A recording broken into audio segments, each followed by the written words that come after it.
Je suis en prise de masse depuis 62 jours et j'ai pris 800 grammes de muscle. Mon objectif, c'est de prendre 8 kg de muscle sec et je me suis dit que j'allais partager mon évolution. Qui sait, ça pourrait inspirer d'autres personnes. Dans cette vidéo, je vais te montrer comment j'ai fait pour avoir du coup ces résultats en 2 mois. Pour rappel, il y a encore quelques mois, je pesais 80 kg pour 1m80 et j'étais à 17% de masse grasse. Puis j'ai voulu sécher et en cours de route, je me suis concentré sur soigner des vieilles blessures qui traînent depuis des années. Résultat, j'ai fait un peu n'importe quoi sur ma sèche et j'ai perdu 8 kg, dont environ 3 kg de muscle. Ce qui correspond quand même quasiment à 1 an de travail. Alors c'est le jeu, c'est pas grave, j'ai une longue vie devant moi et je vais rattraper tout ça. Ce sera l'opportunité de voir si la mémoire musculaire ça existe vraiment, même s'il y a eu pas mal d'études sur le sujet, mais voilà, je suis intéressé de voir ce que moi ça va donner. Mais surtout l'objectif c'est de reprendre ce muscle en prenant le moins de gras possible. Parce qu'aujourd'hui on sait que y a plus besoin de faire des phases de bulk ou en tout cas de prendre beaucoup de gras pour prendre de la masse musculaire.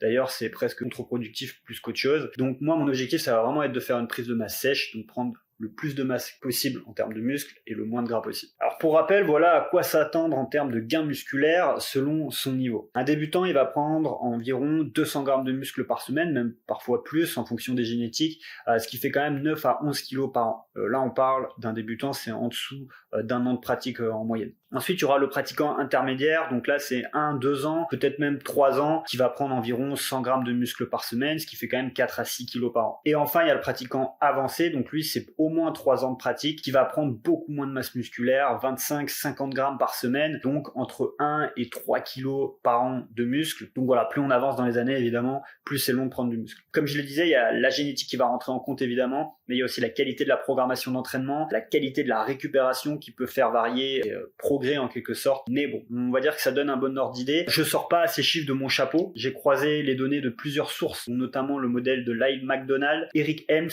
ou encore Alan Aragon, qui sont 3 chercheurs et spécialistes en bodybuilding avec à leur actif des dizaines d'années d'expérience et surtout avec des pratiquants qui sont à la fois très débutants et d'autres très avancés, voire même des athlètes de haut niveau. Et évidemment, sans surprise, j'ai également observé ces chiffres sur moi-même et sur les personnes que j'accompagne. Donc pour le moment, sur les 62 premiers jours de ma prise de masse, je suis à environ 91 grammes de muscle par semaine. J'avoue être un peu déçu de ces chiffres, je pensais que j'aurais eu plus que ça étant donné la fameuse mémoire musculaire, mais en tout cas, c'est ce que le dit le terrain.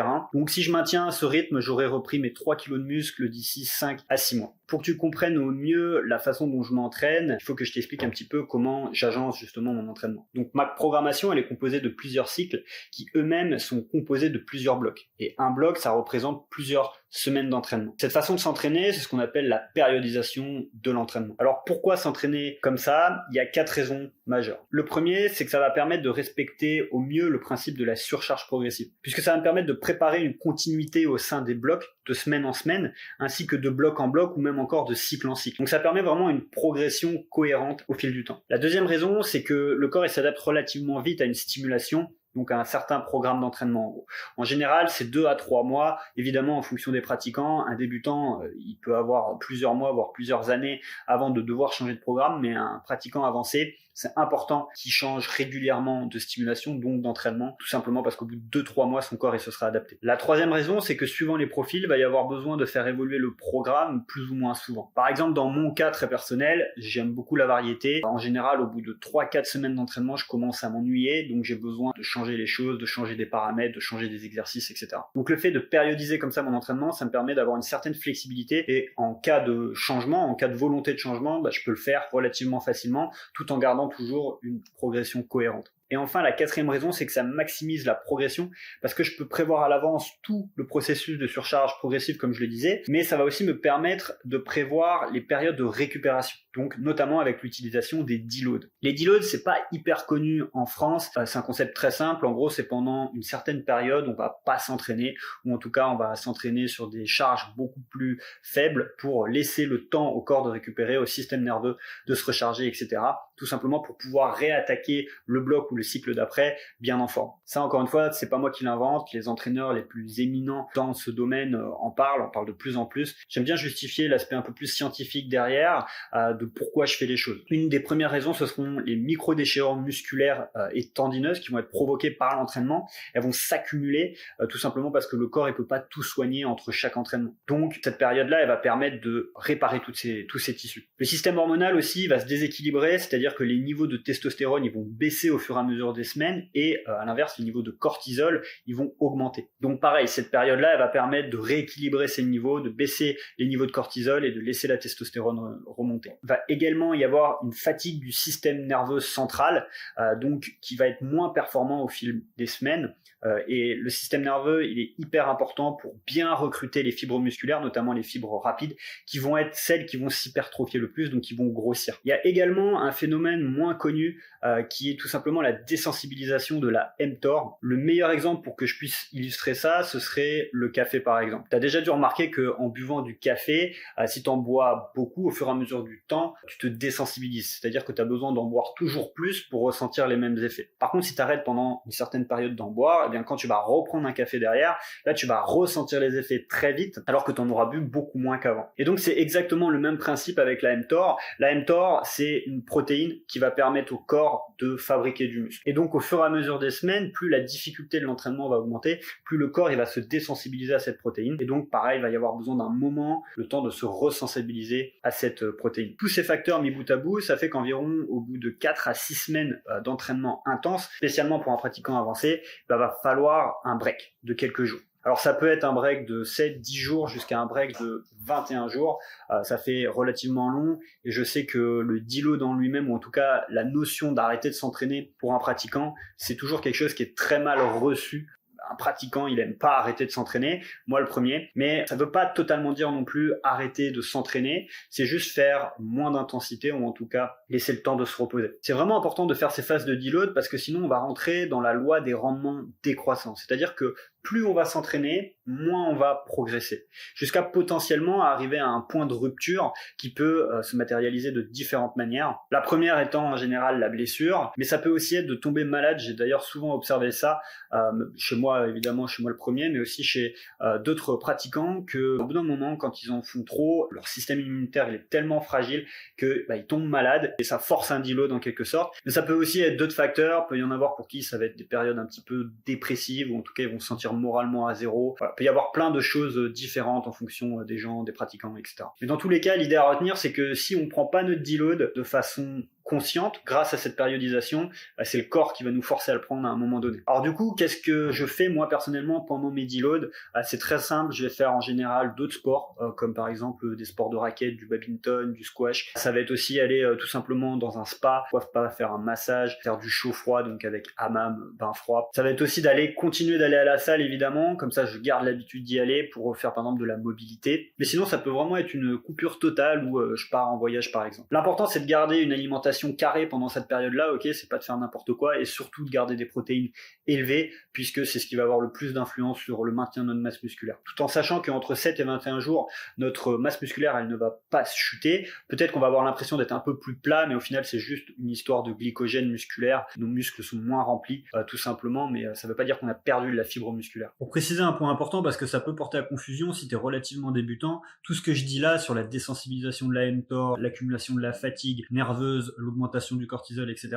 Tout ça, c'est des choses qui concernent essentiellement des pratiquants de muscu avancés, donc au moins 1 an et demi de pratique, voire 2 ans. Parce que si tu es débutant, tu n'accumuleras pas autant de fatigue qu'un pratiquant avancé, notamment pour une raison très simple, c'est que tu n'as pas accès à toutes tes capacités nerveuses. Un débutant, ça va être environ 40-50% de ses capacités nerveuses, alors qu'un avancé, ça peut aller jusqu'à 70-80%, parfois plus chez des athlètes de très haut niveau. Donc la fatigue nerveuse, elle sera pas aussi importante, les dommages musculaires, ils seront pas aussi importants, etc., etc. Surtout un débutant, de mon expérience, il doit plutôt se concentrer sur l'adhérence de la muscu dans son quotidien, c'est-à-dire être capable de s'entraîner régulièrement dans l'année. Parce que souvent, quand on est débutant, on a tendance à s'entraîner 2-3 mois, après on fait une pause de 1 semaine et au final, ça se transforme en pause de 2 mois et puis on repart comme ça dans un cycle perpétuel. Donc déjà, réussir à s'entraîner régulièrement sur 1 an, 1 an et demi, c'est une belle victoire quand on est débutant. Et si on met en place des périodes de décharge comme ça, on peut vite être amené à casser cette adhérence et au final perdre son rythme. En plus de ça, va naturellement y avoir des périodes de décharge pour un débutant, notamment avec les périodes de vacances par exemple, la période de la nouvelle année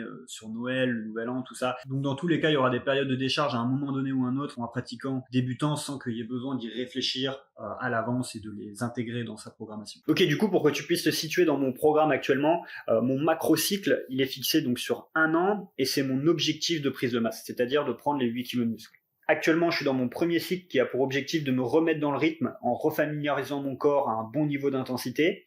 Et donc ce cycle, il est composé de 2 blocs de 4 semaines, 3 semaines d'entraînement et 1 semaine de deload.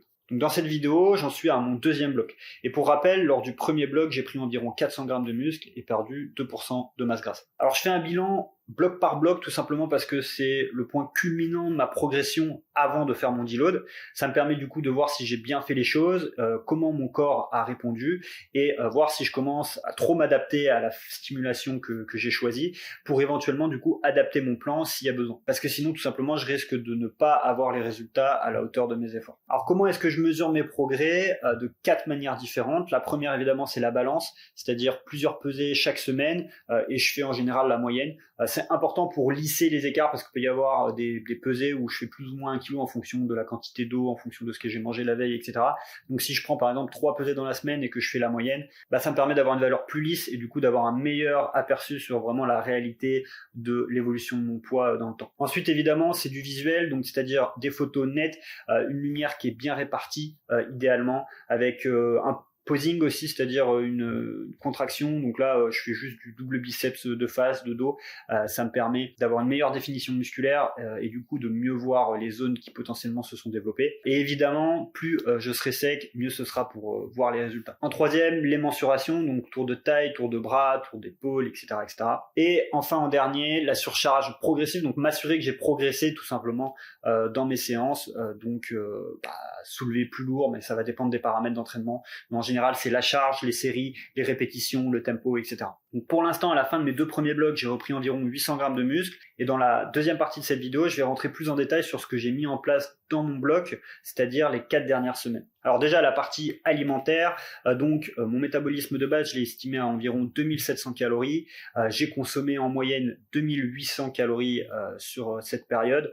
Donc ça me fait un surplus calorique total de 3850 calories, ce qui est relativement faible et ce qui me permet du coup de pas avoir pris trop de gras. Tout en sachant que ce métabolisme il correspond pour moi en tout cas à environ 15 000 pas par jour. C'est très important évidemment de prendre en compte les pas dans cette estimation parce que si je marche moins, potentiellement je vais prendre plus de gras. Donc là je sais que si je marche 15 000 pas par jour, je peux manger 2800 calories par jour et je vais prendre de la masse mais sans prendre trop de gras. Pour ce qui est des macros, donc protéines, glucides, lipides, j'ai choisi de manger beaucoup de lipides, ça c'est un choix personnel et du coup de réduire à côté les glucides. Alors à ce niveau-là, ça peut être assez controversé, mais au final, pour le moment en tout cas, ça marche bien pour moi. Pour ce qui est de la partie entraînement, je m'entraîne 3 fois par semaine en m'assurant de laisser bien 24 heures de repos à minima entre 2 séances. Puisque mes séances sont composées d'un exercice push polyarticulaire, un exercice pull polyarticulaire et ensuite 2 exercices d'isolation. Sur ce bloc, j'ai travaillé que le haut du corps, j'ai pas fait les jambes pour des histoires encore une fois de blessures. Sur ce bloc, mon objectif, c'était de mettre l'accent à fond sur les épaules et les bras et de réintroduire un petit peu de pec. Donc pour être plus précis, en termes de volume, sur une semaine, ça correspond à 15 séries pour les épaules, soit environ un tiers de mon volume total. Pour les triceps, c'est 6 séries. Mais les triceps, évidemment, je les travaille sur tous les autres exercices où je vais pousser. Et comme j'ai mis beaucoup de séries d'épaules, ça grimpe très vite. Donc au final, ça représente 24 séries au total, soit 50% de mon volume total. Donc ça fait une stimulation vraiment importante de mes triceps. Et même principe pour les biceps, mais là, j'ai mis beaucoup moins l'accent sur le dos. Donc en soi, ça fait 12 séries sur les biceps, soit 24% de mon volume total. Et donc sans surprise, c'est au niveau des bras où j'ai pris le plus, surtout les triceps. Et en vrai, je suis très satisfait des résultats sur le dos aussi également, parce que seulement pour 6 séries, j'ai eu une bonne réponse. Maintenant, le dos, ça a toujours été un point fort pour moi, donc je suis pas surpris. Ensuite, j'ai mis un tout petit peu de volume sur les trapèzes parce que j'ai un décalage entre le trapèze gauche et le trapèze droit. Bon, c'est pas grand chose. Là, je m'amuse un petit peu, mais du coup, je vais tester des choses pour voir si j'arrive à rattraper cet écart. Et je ferai un retour là-dessus si jamais j'ai des bons résultats. Et enfin, les avant-bras, qui est un muscle que j'ai vraiment envie de développer dans les prochains mois. Donc, j'ai mis 12 séries au total, ce qui peut paraître beaucoup, mais il y a 2 raisons majeures à ce choix. La première raison, c'est que c'est un petit groupe musculaire, donc il y a beaucoup moins de fatigue nerveuse centrale. Donc, je peux me permettre de faire un peu plus de volume là-dessus. Et la deuxième raison, c'est qu'il y a beaucoup de fonctions différentes parce qu'il y a beaucoup de muscles dans l'avant-bras. Donc pour avoir un développement global, il faut faire beaucoup d'exercices différents. des extensions, des flexions, des rotations, etc. C'est pour ça qu'il y a plus d'exercices, donc plus de volume forcément. Et ça c'est pareil, je vais attendre encore quelques blocs, quelques cycles peut-être pour vraiment avoir des bons résultats et pouvoir partager toute la méthode qui a fonctionné, parce que je sais que les avant-bras c'est un groupe musculaire qui chauffe beaucoup de gens. Donc j'ai documenté de A à Z tout ce que je fais là-dessus et je vous partagerai les résultats. Si ça t'intéresse d'en savoir plus sur mon programme d'entraînement, à savoir le choix des exercices, la méthode de progression, etc., je partage tout ça dans mon groupe privé La Forge que tu peux retrouver en lien dans la description. Voilà, c'est tout pour l'update de mon physique sur ces dernières semaines. Je sais pas encore quand est-ce que je ferai la prochaine vidéo, mais si ça t'intéresse, dis-le moi en commentaire, fais-moi un retour, ça me fera toujours plaisir. Et puis je te dis à très vite. Ciao.